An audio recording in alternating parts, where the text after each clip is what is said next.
ناجحاں ندرت فائزاتی من اس کا نام ہے۔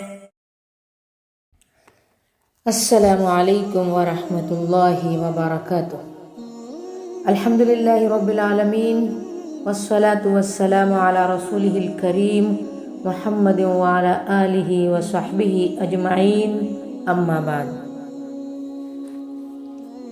حق بات پہ کٹتی ہے تو کٹ جائے زباں میری، حق بات پہ کٹتی ہے تو کٹ جائے زباں میری، اظہار تو ہو ہی جائے گا جب ٹپکے گا لہو میرا۔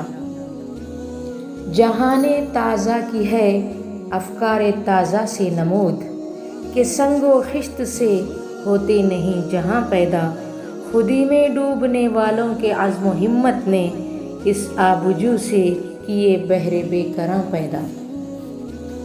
آج کی یہ پر رونق اور باوقار تقریب جو عالیہ رابعہ کے اعزاز میں انعقاد پذیر ہے، اس شاندار اور پروقار الوداعی تقریب کو سجانے والی عالیہ ثالثہ کی طالبات و منتظمات قابل مبارکباد ہیں۔ میرے عزیز فارغ التحصیل طالبات، قوموں کی ترقی کا راز علم ہی کے اندر مضمر ہے۔ قومیں ہمیشہ درسگاہوں سے علم کے زیور سے آراستہ و پیراستہ ہوتی ہیں۔ جب آپ یہاں آئی تھیں تو حق و باطل کے فرق سے نابلد تھیں، اوامر و نواہی کی تمیز سے ناآشنا تھیں، حقوق اللہ اور حقوق العباد سے بے خبر تھیں، فرائض و نوافل سے انجان تھیں۔ آپ کے استاذ گرامی، آپ کی معلمات نے حتی المقدور آپ کو ہر شعبہ علم سے روشناس کیا۔ دیکھا نہ کوہ کن کوئی فرہاد کے بغیر، دیکھا نہ کوہ کن کوئی فرہاد کے بغیر، آتا نہیں ہے کوئی فن استاد کے بغیر۔ آج آپ نے رخت سفر باندھ لیا ہے، جانا تو پڑے گا ہی، چل پڑے ہو سفر کو تو حوصلہ رکھو، صحرا کہیں کہیں پہ سمندر بھی آئیں گے۔ کفر کو کافور کر دو دین کی تنویر سے، کفر کو کافور کر دو دین کی تنویر سے، اور ظلم کو ذبح کر دو اسلام کی شمشیر سے، دے دو آزادی جہاں کو بندش زنجیر سے، اور چیر دو گیتی کا سینہ نعرہ تکبیر سے۔ یہاں کی تعلیم کو لے کر انجان اور لا علم لوگوں تک پہنچانے کے لیے جانا تو پڑے گا ہی۔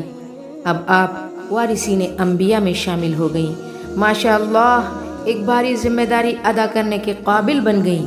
آپ نے اپنے اساتذہ و معلمات کو دیکھا ہے کس طرح اپنی ذمہ داریوں کو ادا کرنے میں، اپنے فرائض کو انجام دینے میں دن رات ایک کرنا پڑتا ہے، کس طرح اس سفر میں لوگوں کے تانوں کی تپش میں جھلسنا پڑتا ہے، کس طرح حق کے راستے میں آنے والی رکاوٹوں، پریشانیوں اور ناسازگار حالات کا ڈٹ کر مقابلہ کرنا پڑتا ہے۔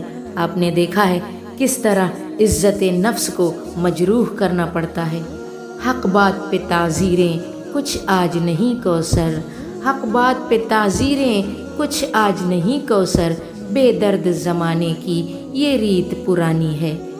اب آپ جس میدان میں اتر رہی ہیں وہاں پر پھولوں کی سیج کی تمنا مت کرنا، آپ کو کانٹوں پر بھی چلنا پڑے گا، لوگوں کی جفائیں ملیں گی پر آپ کو وفا کرنا پڑے گا، نفرتوں کے ماحول میں پیار و محبت کے گیت گانے پڑیں گے، جھوٹ کی گرم بازاری میں سچ کو ثابت کر دکھانا ہوگا، طعن و تشنیع کو سنی انسنی کر دینا پڑے گا۔ میری بچیوں، میری شہزادیوں، میری بیٹیوں، دل کے کانوں سے سننا، زندگی میں اچھے لوگوں کے ساتھ اکثر برا ہوتا ہے، اچھے لوگوں کی اچھائی اور حسن سلوک کا لوگ ناجائز فائدہ اٹھاتے ہیں، ان کے نرم رویے کو ان کی کمزوری سمجھنے لگتے ہیں۔ اسی وجہ سے اچھے لوگوں کو زندگی میں بعض دفعہ مشکل حالات کا سامنا کرنا پڑتا ہے، دکھ اٹھانا پڑتا ہے۔ اللہ نہ کرے اگر آپ کو ایسے حالات کا سامنا کرنا پڑے تو اس دکھ سے اپنے اندر کڑواہٹ پیدا ہونے نہ دینا، اپنے اندر آپ مٹھاس پیدا کریں، مگر اتنی بھی نہیں کہ لوگ آپ کو کھا جائیں۔ حالات کے مطابق بعض مرتبہ انسان کو تھوڑا کڑوا بننا بھی آنا چاہیے، تاکہ لوگ اپنی حد میں رہیں، حد پار نہ کریں۔ میں آپ سبھی فارغہ سے کہنا چاہتی ہوں کہ لوگوں کی بات ضرور سننا، پر اپنی حق کی آواز کو کہیں دبنے نہ دینا۔ درد ملت ہے تو آواز اٹھانی ہوگی، درد ملت ہے تو آواز اٹھانی ہوگی، صورتحال زمانے کو بتانی ہوگی۔ تو جو اٹھ جائے ظلم و بے حیائی کے خلاف، تو جو اٹھ جائے ظلم و بے حیائی کے خلاف، تیرے ایمان کی یہ زندہ نشانی ہوگی۔ لوگوں کا بھلا ضرور کرنا، پر اپنا برا کسی کو کرنے نہ دینا۔ لوگوں کی جیت میں آپ کا ہاتھ ضرور ہو، پر اپنی جیت کی طرف کسی کا ہاتھ بڑھنے نہ دینا۔ جب تک آپ کوشش کرتے رہیں گی تب تک ناکام نہیں ہوں گی۔ آپ لوگوں سے میرا یہ کہنا ہے کہ خوب محنت کرنا، مگر کامیاب ہونے کے لیے نہیں، بلکہ اپنی ایک پہچان بنانے کے لیے۔ زندگی میں اتنی کامیابی حاصل کرنا کہ ایک بار پیچھے مڑ کر دیکھو تو حیران رہ جاؤ۔ جہاں پر لوگوں کی سوچ ختم ہو جائے وہاں سے آپ کی سوچ شروع ہو۔ اکیلے چلنا سیکھو، کیونکہ ضروری نہیں جو آج آپ کے ساتھ ہے وہ کل بھی آپ کے ساتھ رہے۔ جن میں تنہا چلنے کے حوصلے ہوتے ہیں، ایک دن انہی کے پیچھے قافلے ہوتے ہیں۔ پھر ایک دن آپ خود ایسا کہیں گی کہ میں اکیلا ہی چلا تھا جانب منزل مگر، میں اکیلے ہی چلی تھی جانب منزل مگر، لوگ آتے گئے کارواں بنتا گیا۔ اور ہاں، اپنی پیٹھ کو مضبوط رکھنا، کیونکہ شاباشی اور دھوکہ دونوں پیچھے سے ہی ملتے ہیں۔ جتنی مشہور ہو جاؤ گی اتنے ہی الزامات سر پر آئیں گے۔ وقت آپ کا ہے، چاہے تو سونا بنانا یا پھر سونے میں گزار دینا، فیصلہ آپ کا ہے میری بچیوں۔ ایک عالیشان عمارت تعمیر کی جاتی ہے، لوگ اس کی شان و شوکت، رنگ و روغن اور خوبصورتی کو دیکھ کر عش عش کر اٹھتے ہیں۔ حقیقت کی نظر سے دیکھا جائے تو اس کے خوبصورت در و دیوار کا، اس کے دل کو موہ لینے والے رنگ و روغن کا کوئی کمال نہیں ہوتا۔ کمال تو ان پتھروں کا ہوتا ہے جو اس عالیشان عمارت کو کھڑی کرنے کے لیے زمین میں دفن کیے جاتے ہیں، جن کی بنیاد اور فاؤنڈیشن پر وہ عمارت کھڑی ہوتی ہے۔ اس عمارت کی مضبوطی اور خوبصورتی کا دار و مدار و انحصار صرف ان پتھروں پر ہوتا ہے جو ہمیشہ کے لیے دفن ہو جاتے ہیں۔ میری بچیوں، آپ ان دفن ہونے والے پتھروں کی طرح بن جانا جن پر ایک صالح معاشرہ وجود میں آئے، ایک اسلامی معاشرے کی تشکیل جدید ہو۔ مگر اس کے لیے دو چیزیں اپنے اندر پیدا کرنی ہوگی۔ انسان کا علم، اس کا ہنر تبھی کارآمد بن سکتا ہے جب وہ دو چیزیں اس کے اندر ہوں۔ وہ اپنے دل، اپنے جگر، اپنے کلیجے کو جب تک ان دو چیزوں سے نہیں گزارے گا تب تک اس کی زبان، اس کی آواز، اس کے جگر میں وہ سوز، وہ روحانیت پیدا نہیں ہو سکتی۔ اس کے جگر میں وہ سوز، وہ روحانیت پیدا نہیں ہو سکتی جس سے سامنے والے کا دل اور کلیجہ اس کی تقریر سے ہل جائے۔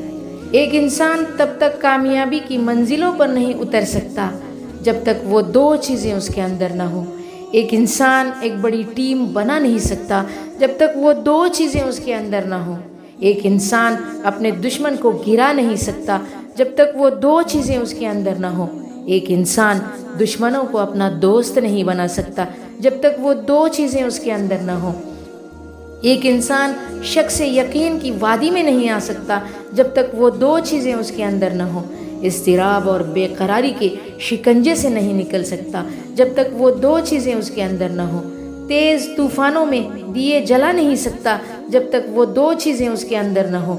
وہ دو چیزیں آپ اگر میری شہزادیوں اس چلتی ہوئی سانسوں سے زیادہ قدر نہ کی تو اس زندگی کے سفر میں گر جاؤ گی، ناکام ہو جاؤ گی، ایسے گرو گی کہ کوئی اٹھانے والا نہیں ہوگا، کوئی سہارا دینے والا نہیں ہوگا، آپ کا سایہ بھی آپ کا ساتھ چھوڑ دے گا۔ اگر آپ نے منمانی کی، منچاہی زندگی گزاری تو پھر وہ دن دور نہیں کہ آپ محکوم بن جائیں گی اور حاکم کوئی اور ہوگا، آپ مغلوب ہو جائیں گی اور غالب کوئی اور ہوگا۔ وہ دو چیزیں، وہ دو چیزیں کون سی ہیں؟ اللہ رب العزت نے قرآن پاک میں فرمایا وَجَعَلْنَا مِنْهُمْ أَئِمَّةً يَهْدُونَ بِأَمْرِنَا لَمَّا صَبَرُوا وَكَانُوا بِآيَاتِنَا يُوقِنُونَ۔ ایک صبر اپنے مزاج کے خلاف، صبر اپنے اندر کی نفس کی خواہشات کے خلاف، صبر لوگوں کی دھتکار کے خلاف، صبر لوگوں کی کڑوی باتوں کے خلاف، صبر بری صحبت کے خلاف، صبر موبائل اور ٹی وی کی فحاشیت اور عریانیت کے خلاف، صبر تباہ کن محفلوں کے خلاف، وہ صبر جو آسمان والے کو قائل کر سکے، ایسا صبر جو یوسف علیہ السلام کا تھا۔ قید خانے میں صدیاں کاٹ دیں، اور ایک ساتھی جب جانے لگا تو آپ نے کہا کہ بادشاہ سے کہہ دینا کہ ایک عورت نے میرے ساتھ زیادتی کی تھی، قصور اس کا ہے، مگر وہ شخص بھول گیا، اپنا کام کیا اور چلتا بنا، تو لوگ بھی آپ کو اسی طرح بھول جائیں گے۔ وہ صبر جو تنہا ہو جانے پر کیا جائے، وہ صبر جو بے سہارا بننے کے بعد کیا جائے، ایسا صبر کہ لوگ آپ کے اندر کے آنسوؤں کو پہچان نہ سکیں، وہ صبر کہ لوگ جانتے ہوں گے کہ آپ حق پر ہیں مگر آپ کی بات نہ مانیں، آپ کے سچ کو جھوٹ اور اپنے جھوٹ کو سچ بنائیں، وہ صبر جو آپ کو جھوٹے مقدمے میں عدالت کی دہلیز چڑھائے، اس وقت کا صبر جب لوگ آپ کے لیے تنقید کا بازار گرم کریں۔ اور دوسری چیز وَكَانُوا بِآيَاتِنَا يُوقِنُونَ، اس میں یقین کی بات کی گئی ہے۔ دوسری چیز یقین اللہ پر، توکل اللہ پر، ہر حال میں اللہ پر یقین، ایسا یقین کہ اللہ کی معرفت حاصل ہو جائے، ایسا یقین کہ اللہ کے دربار میں عبادت کے لیے کھڑی ہو جاؤ تو ان تعبد اللہ کأنک تراہ کا مقام حاصل ہو جائے۔ اللہ نے اپنے کلام میں بھی لا ریب فیہ فرمایا، اپنی کتاب میں شک و تردد کو دور کر کے یقین دلا کر اپنے بندے سے رشتہ قائم کیا۔ اس کے ساتھ ساتھ اپنے آپ پر بھی اعتماد رکھنا، خود اعتمادی کرنا، اپنے آپ پر بھی اعتماد کرنا، لوگوں کی برائی، لوگوں کی باتوں سے گمراہ نہ ہو جانا، شیطان کے وسوسوں سے شک اور تردد میں نہ پڑنا۔ یہ دو چیزیں صبر اور یقین جب انسان کے اندر پیدا ہو جائے تو حالات اسے گمراہ نہیں کر سکتے، وہ وجود سے عدم میں نہیں جا سکتا، اور یہی چیز انسان کو ایک قائد، ایک رہنما اور دائی بنا دیتی ہے۔ ان باتوں پر ضرور عمل کرنا، پھر آپ کا بھی وقت آئے گا اور آپ میری جگہ پر کھڑی ہو کر اس طرح کی باتیں اپنی طالبات سے کہیں گی، اور وہ وقت میری کامیابی کا ہوگا انشاءاللہ۔ ہار تب ہوتی ہے جب مان لیا جائے، جیت تب ہوتی ہے جب ٹھان لیا جائے۔ علم کی معرفت بہت زمانے کے بعد ملتی ہے، کامیابیاں حاصل ہونے کے لیے زمانے لگتے ہیں میری شہزادیوں۔ ہزاروں سال نرگس اپنی بے نوری پہ روتی ہے، بڑی مشکل سے چمن میں دیداور پیدا ہوتا ہے۔ اپنی پہچان بنانے کے لیے، اپنی شخصیت بنانے کے لیے برسوں تک جلنا پڑتا ہے، جھیلنا پڑتا ہے، تب جا کر ایک انسان کی تاریخ بنتی ہے۔ مقاصد جن کے اونچے اور اونچا بخت ہوتا ہے، مقاصد جن کے اونچے اور اونچا بخت ہوتا ہے، زمانے میں انہی کا امتحان بھی سخت ہوتا ہے۔ جب آپ اس سفر کو طے کر کے اپنی ایک پہچان بنا لو گی، تب آپ سینہ ٹھوک کر کہیں گی کہ میں اگر چاہوں تو 100 رنگ بدل سکتی ہوں، میں اگر چاہوں تو 100 رنگ بدل سکتی ہوں، تو نے بس ایک ہی رنگ میں دیکھا ہے مجھے۔ اور میں آپ سبوں سے یہ کہنا چاہوں گی، اپنی سانسوں میں آباد رکھنا مجھے، اپنی سانسوں میں آباد رکھنا مجھے، میں رہوں نہ رہوں یاد رکھنا مجھے۔ وآخر دعوانا ان الحمد للہ رب العالمین، والسلام علیکم ورحمۃ اللہ وبرکاتہ۔